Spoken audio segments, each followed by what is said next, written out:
Hi, welcome to A Punk with Toys. My name is Lawrence. Today we're going to be taking a look at the G.I. Joe, A Real American Hero, the classic review, Doc, and thank you to Cage's Customs for hooking me up with one of his stretchers. I think this is absolutely awesome. I do appreciate it more than you know, and you're probably going to be hearing his name a lot as we move forward, as he's really helped me out completing a lot of these figures, or at least giving me some of the extras that I have. So anyway, here we are. This is Doc. This is my original childhood Doc, I believe. I say I believe because he's in really good shape, and I remember playing with Doc an awful lot. And I don't remember ever replacing him, so I could be wrong, but I do believe this is my original. But we're going to take a look at him. He is like your first medic. Again, another officer that I absolutely loved and got mad because he should have outranked Duke. You're going to probably hear that a lot. I hated the fact that Duke, and again, I was a kid. I saw Officer. He outranked Duke. That's all that I knew, again. But that's my kid, the kid logic coming through. But anyway, we're going to take a look at him, go over his flare that he comes with, his stretcher, all the detail that's in this, all kinds of stuff that you never noticed. Please, did you have this figure? I know that this is big for a lot of the guys that went into they went into the medical field. Maybe they had parents that were in the medical field. So anyway, I love to hear a story if you have it. But before we do, please take a second, hit that like button, hit that subscribe button, hit that bell notification so you're notified every time I drop a classic review. All right, and here we have the famous Doc, a figure that so many loved. Probably the most loved character that doesn't come with an actual gun. So what we're going to do is we're first going to start off with his accessories, as we always do. And let's just start off with the stretcher. And thank you to Johnny Reno, Cage's Customs, once again. He sent this to me so I can have a complete Doc. I definitely do appreciate it, and it definitely does help with videos like this. Now, before anyone does wonder, why is the dragonfly there? He has absolutely nothing to do with Doc. Well, the stretcher does connect onto this. Now, I'll be 100% honest, I have never done it. I never knew this until recently, so we're going to learn about this together. But anyway, here's the stretcher. Now, I always thought it was supposed to go like this. I always thought like this was supposed to be like the pillow for their head, yet it never made sense why it didn't fit. But what it actually is these are the posts so that it can stand or it can sit raised up above that stuff that's there. Now on here you can see all the wrinkles in it, because obviously this is not a hard strap. This here was meant so you could take a figure, and rather than trying to break their thumbs, you would just plug it in. I'm not going to do it.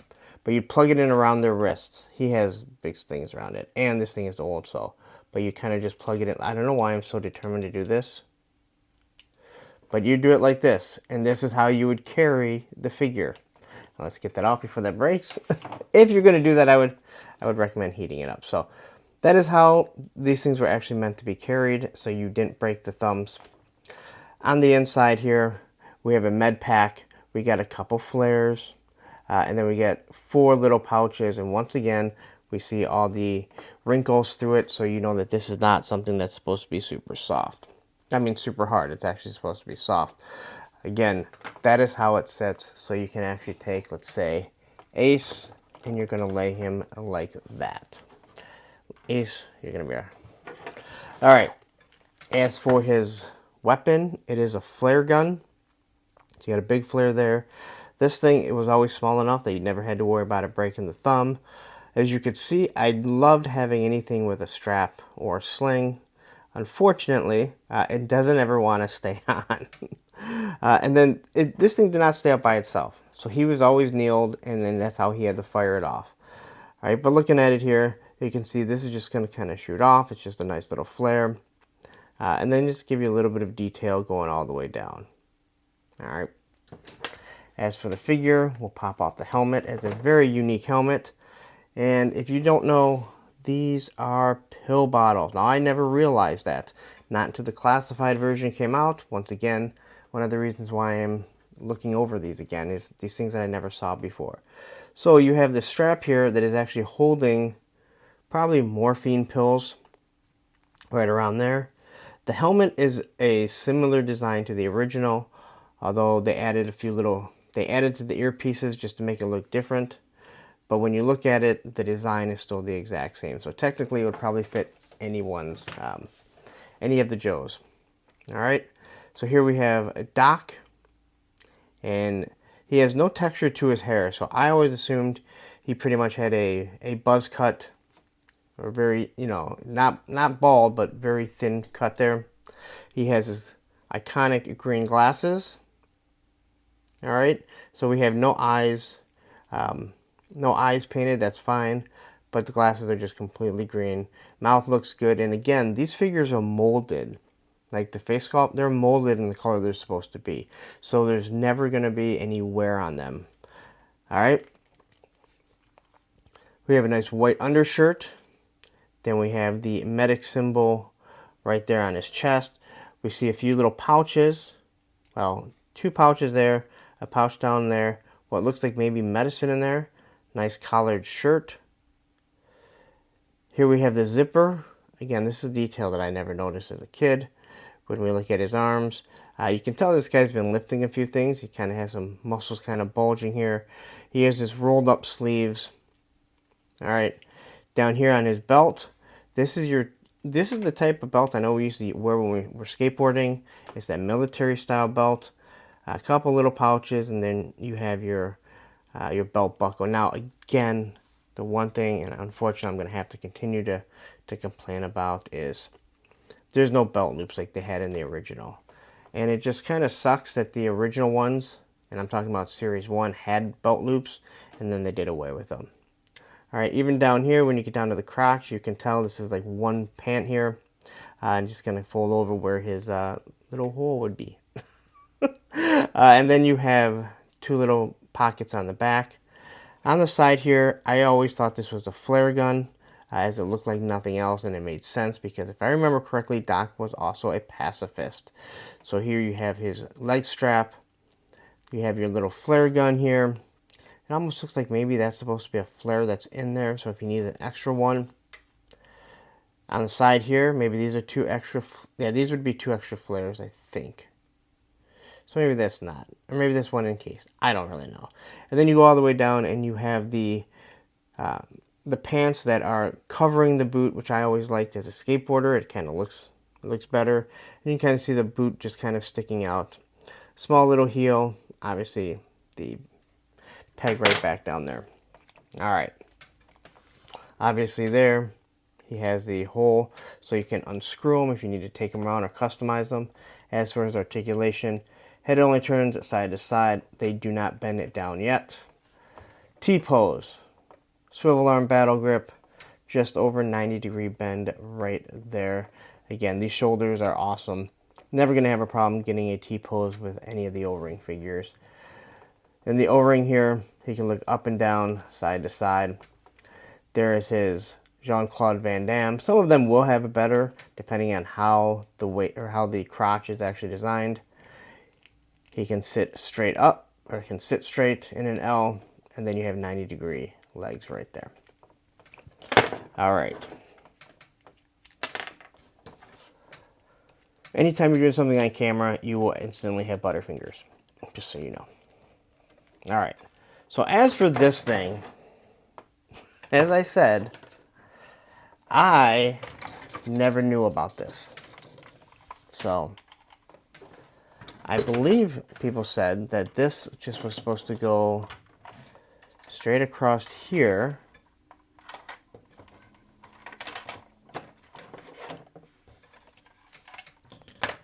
Or does it go towards the back?